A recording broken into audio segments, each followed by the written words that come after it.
Right, onwards up the tower.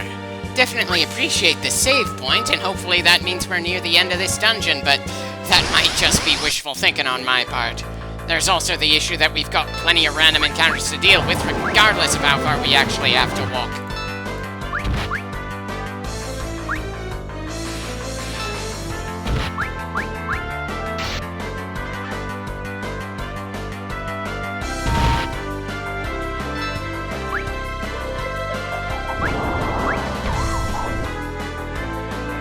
Well, at least one of our two healers wasn't silenced there.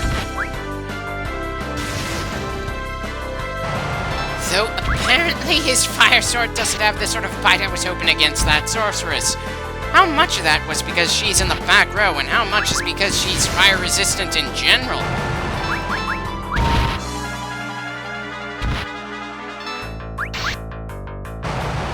Yeah. Probably should have gone for the soldiers in the front first there. We'll see if that lesson actually sunk in the next time we have to fight against that enemy configuration.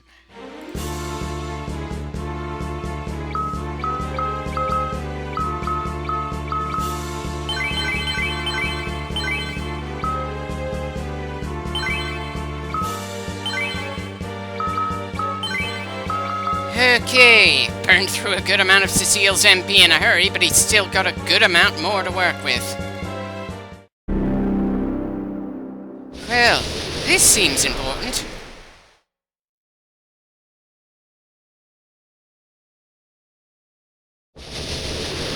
So, we're fighting against some characters that we've never seen or heard of before. Visually speaking, they look like a quirky mini-boss squad. I'm pretty sure that the point behind a squad like this, though, is to be recurring characters and for them to help ease some of the tension in the story. Unfortunately, this is the first and only time we ever fight against this crew. And it's not like their antics in this fight are really going to bring us any chuckles. So they're definitely gonna feel pretty out of place to me.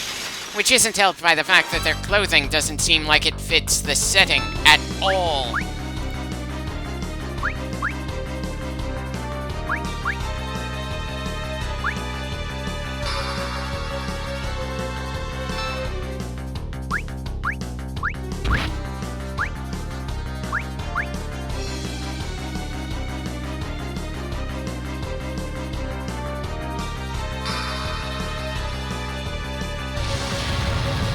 Why cast Reflect to send out an attack towards our team when it would have been more efficient to just directly send the attack at us?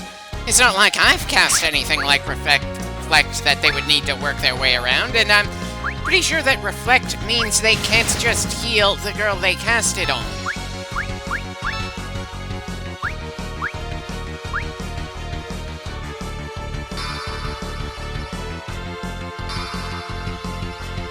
Wait, they cast Reflect on Cecile after trying to cast it on Cindy? Again, not really sure what they're trying to do here.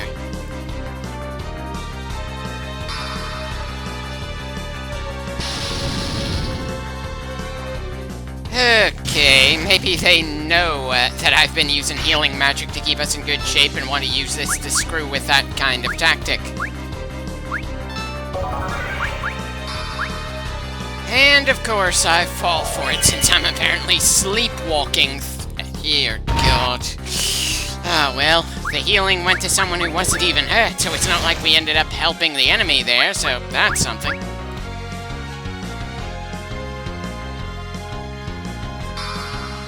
Okay, they're still just gonna keep on spamming Reflect on the fat one, aren't they? Not that casting Reflect on their own already reflected partner is gonna let them cause all that much havoc for our team. It seems random who ends up targeted when they do that, not really the sort of thing you want to do in a fight like this. You want to concentrate your fire, not spread the pain around. It feels like a pretty basic bit of tactics that they aren't utilizing here. Odd, considering this trio is one of the few moments where it feels like the enemy is actually trying to be coordinated against us.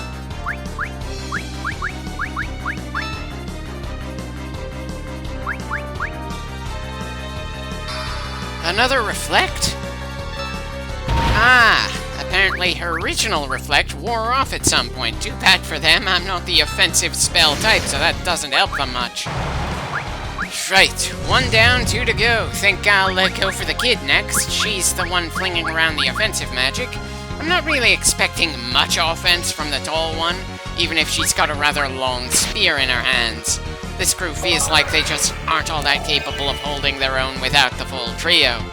Granted, our team isn't exactly anything worth being terrified of when split up. At least not with the way I fight. Still, I feel like I could get something done if they were working alone. Whereas, the only one who actually does offense is the kid.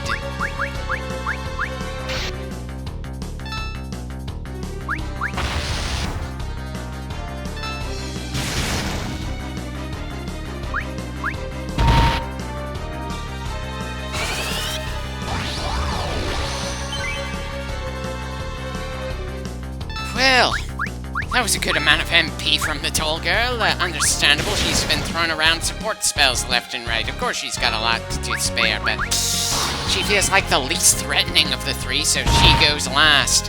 Doubt I'll bother to remember their names. This battle might have been a change of pace, but not anything that actually made me go, oh shit, at any point.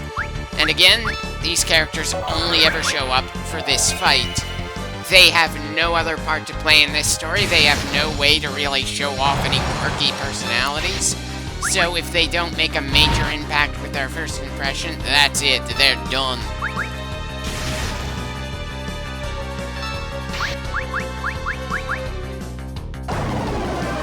You're being attacked 4-on-1, and your best option was to inflict slow on someone? Lady, are you just unaware that status effects aren't all that good in the Final Fantasy series? If you're the kind of fighter that loves to buff and debuff people, you should have tried to get yourself into Shin Megami Tensei.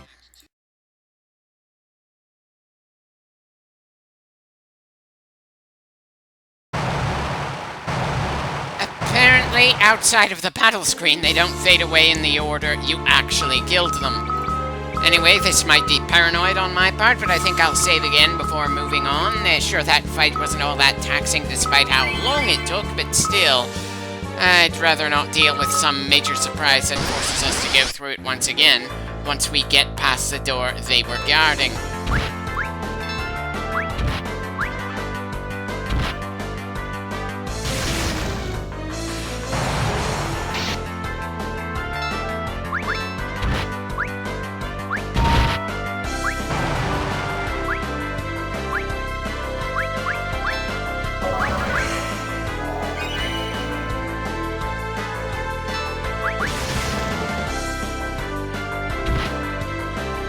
Anyone else find it funny that a random encounter did more damage to us overall than a boss fight?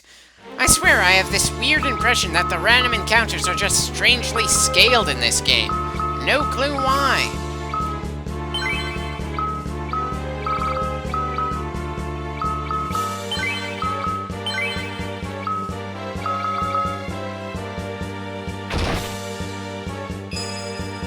I was a little tempted to use a tent here, but I figure if I have trouble, I can always just reload, then use a tent to top off before going in.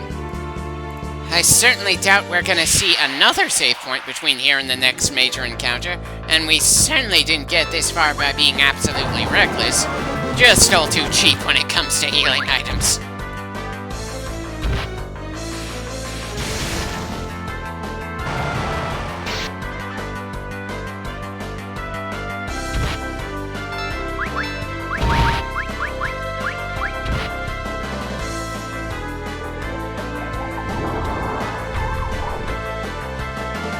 Son of a bitch. Of all the people to get silenced, it just had to be our dedicated mage.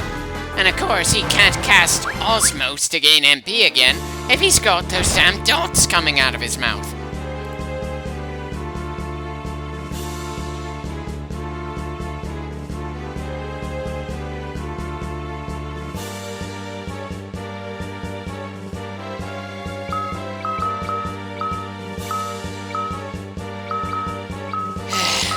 God damn it, we're about to walk into a major fight without Tella able to do anything? Here's hoping I didn't make a mistake by not loading the last save here.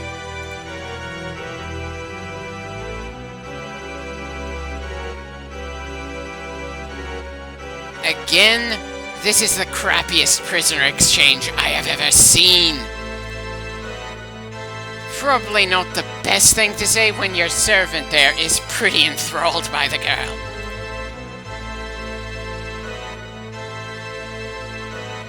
I wish I could chuckle at the main villain being a cheeky bastard here, but this double cross was so obvious we could see it coming from the moment Cain told us to grab the crystal for them.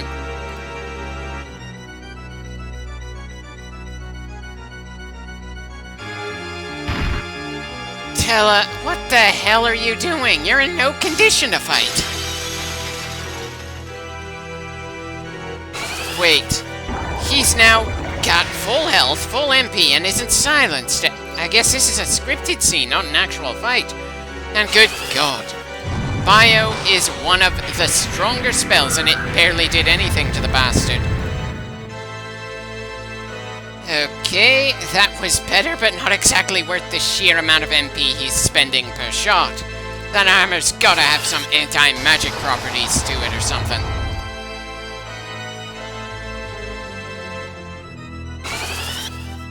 Bullshit! He shouldn't have been able to cast Blissinga with the MP he had left there.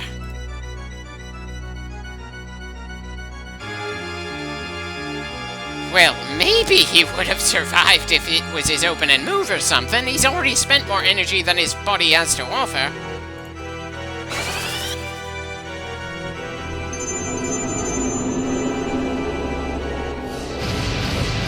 Well, that's certainly a very special bit of animation for this very special attack.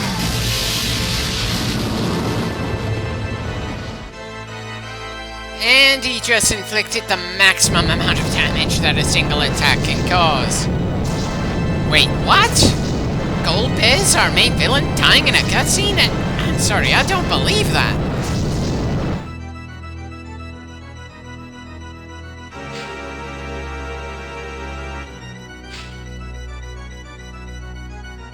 Well, you gave him plenty of free shots at you.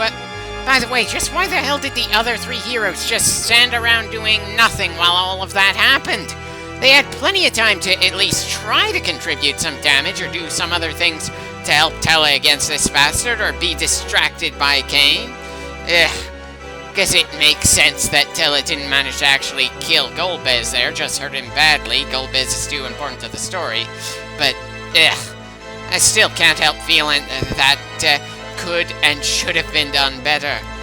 Just anything to keep the rest of the cast occupied. And, seriously, Cain is right there. Just imply that he was keeping the other three busy. We don't have to actually see it that much. Hell, Sid and Yang are not doing anything while Golbez could be killing Cecile right this second. They are just way too passive in these scenes. There is no reason they should be that static when things are happening, and it's not like we can see whatever is causing Golbez to cringe as he tries to attack Cecile now. It's not like the sprite work in this game allows for body language like grabbing onto a wounded arm or holding onto a migraine-induced head. There are just all too many things here that are feeling kind of weird, and it really undermines whatever sense of impact Tella's death here could have had. Rest in peace, Tella. You did significant damage to the bastard. It wasn't a completely wasted effort. Though I suppose you wanted to absolutely solo him, and you won't be satisfied with just leaving him dazed after putting everything into your attack. This feels like such a pointless end to Tella's personal story. There was maybe one breath of character growth where he figured he got himself killed stupidly in his quest for revenge, and that character growth immediately regressed when in the same text box he told us to keep fighting to avenge his daughter. I mean, sure, Tella dying this way has more impact than the twins getting stoned, or when we lost the party due to Leviathan attacking out of nowhere. This moment had some measure of build-up, and this was the only subplot that legitimately felt like it was driven by the character, not the game's overall plot. There's also the fact that, so far, this is the only real undeniable character death of someone we fought alongside for a good chunk of the game. But I'm afraid the execution feels pretty lacking in so many ways. It's just that awkward thing where I know they wanted it to be a sad moment. They did the groundwork that we would see, oh, he's learned a spell that he can't physically do. This could be bad. And the execution just made me go, well, that's a bit of a bummer. I'm not exactly gonna mourn him. Anyway, apparently by hurry, he apparently means don't even bother try to arrange him in any special part of our formation. We just run in to save the girl from a guillotine out of nowhere. Because Golbez couldn't be bothered to do this execution himself or even hire an executioner. He just had to automate it, so we'd have a last-second rescue. I'm sorry, but this game just cannot pull off drama in any way, shape, or form.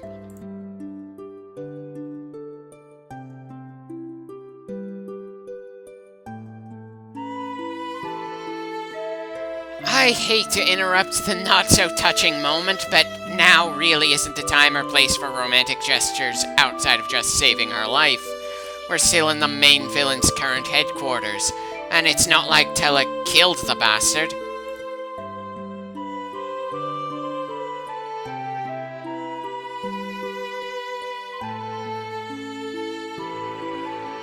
Seriously, can we save this melodramatic bullshit for when we're in an inn or at a camp or something? Apparently the only person who wants to hold Kane accountable here is Kane. Nothing anyone says here is gonna erase his personal sense of guilt, and we're just gonna give Golbez and whoever else is working for him more time to give us more trouble on our way out. Ugh.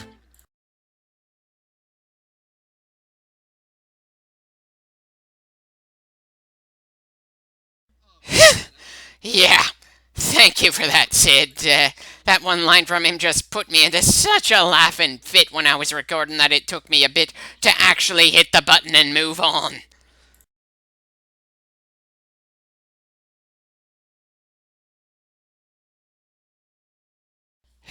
Kane, come on, it's time to go. There's no more reason to be here anymore. We'll just have to learn what Golbez plans to do with the crystals later.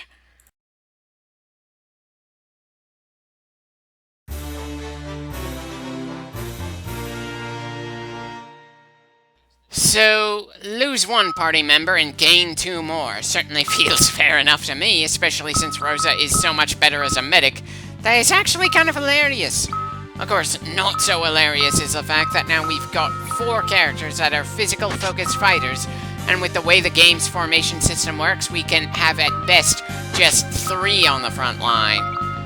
All the future games that bother with the formation system make it easier to just adjust a single character's spot instead of having to change up the entire team's positioning based on 2 preset arrangements.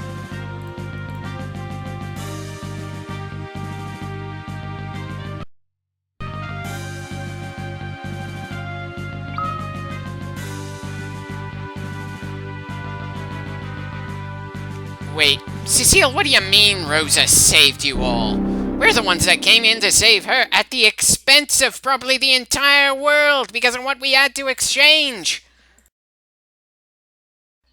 Right. Guess we're fighting against a 3rd elemental fiend as a foe here. The other 2 had better build-up than this, that's for sure. This guy just shows up for the sake of giving us an enemy lieutenant to fight against now that the main villain left his own base with a limp. We don't get a scene of him being told to stop us by Golbez, and it's not like he was impersonating anyone Cecile knew before now. He just comes with no warning, just like those 3 girls earlier. I suppose we'll just have to see if this boss fight is anything worth remembering.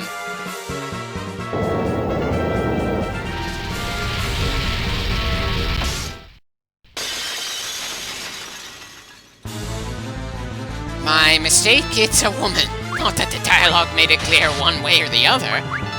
A very large, bikini-clad woman with long green hair. Not exactly an intimidating, though.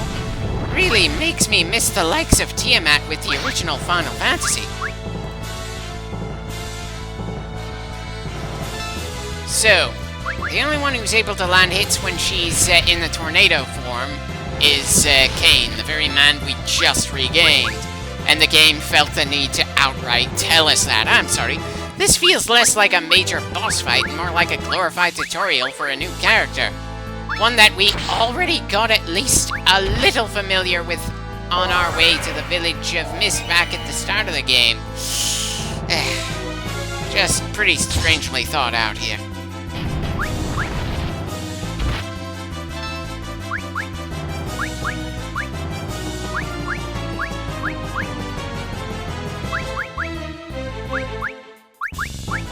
Okay, so Rosa doesn't have the absolute strongest healing magic just yet. Still, what she's got should have a pretty good impact, and it certainly helps that she has more MP than any other magic user we've worked with so far.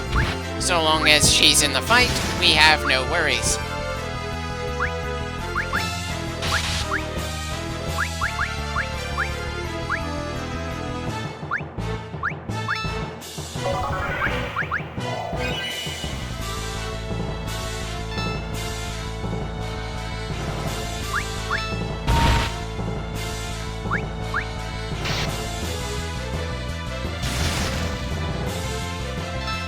We are just pouring the hurt on this girl. Sure, I've got no clue how much health she has overall, but it certainly feels like this is pretty one-sided in our favor, though maybe I'm just getting a bit cocky.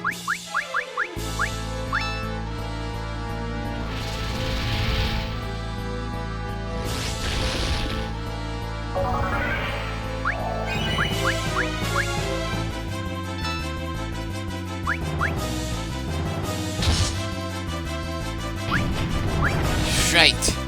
Her wind form is gone, now there's no restrictions to hit her again.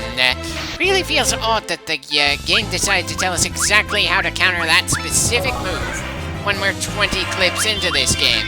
It's not like the game generally tells us how to deal with a given enemy, even bosses. In fact, the last time the game gave us that kind of advice was the absolute first boss fight against the Mist Dragon. At least if I remember correctly. And that's when we weren't all that familiar with the game general just yet.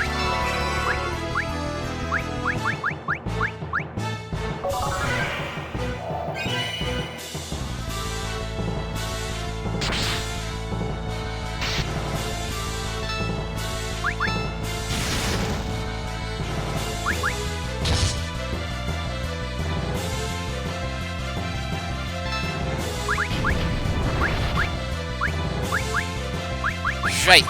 Another moment for Kain to leap to action. They really have to tailor the absolute next boss fight with one of the characters that just joined our party, because it doesn't feel like it's doing Barbarissa here any favors. Am I pronouncing that name correctly? I'm just treating it like a gender-flipped version of Barbarossa. Anyway, looks like Rosa has been completely petrified here.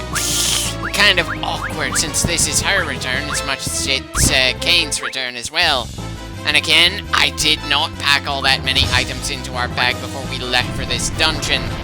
Sure, it's making this boss fight a little rougher since our white mage is temporarily out of it and Yang went down as well, but still, I'm not exactly pissing my pants in fear here.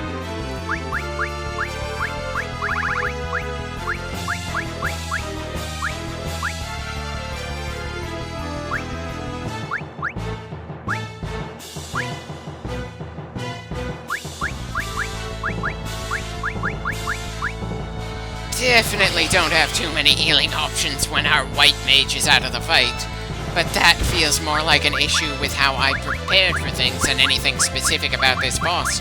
Though credit where it's due. The tornado attack and the ability to turn our team to stone certainly means Barbarissa is more memorable than the trio of girls earlier in this clip. Still not exactly measuring up to some of the bullshit we had to go through just to get this far, though.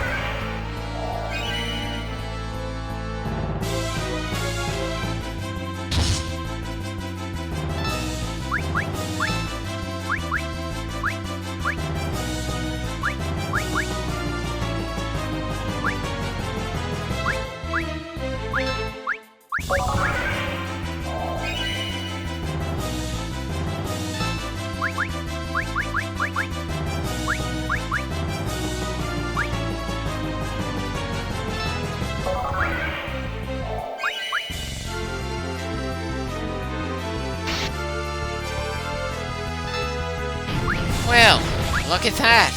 I already told Kane to leap before she even did that. Not that she's got anything that could be considered an unpredictable pattern, but still, it's kind of funny to order for the frickin' counter just before she actually does it. Anyway, that does it. The Wind Lady is done. I'm afraid I can't fit everything in before the next save point, so the ending of this clip is going to be a bit abrupt. Still, we got a good amount done here. I'm sure he or she will be more dangerous than you. I look forward to seeing if the next elemental boss has more build-up and is more interesting than you.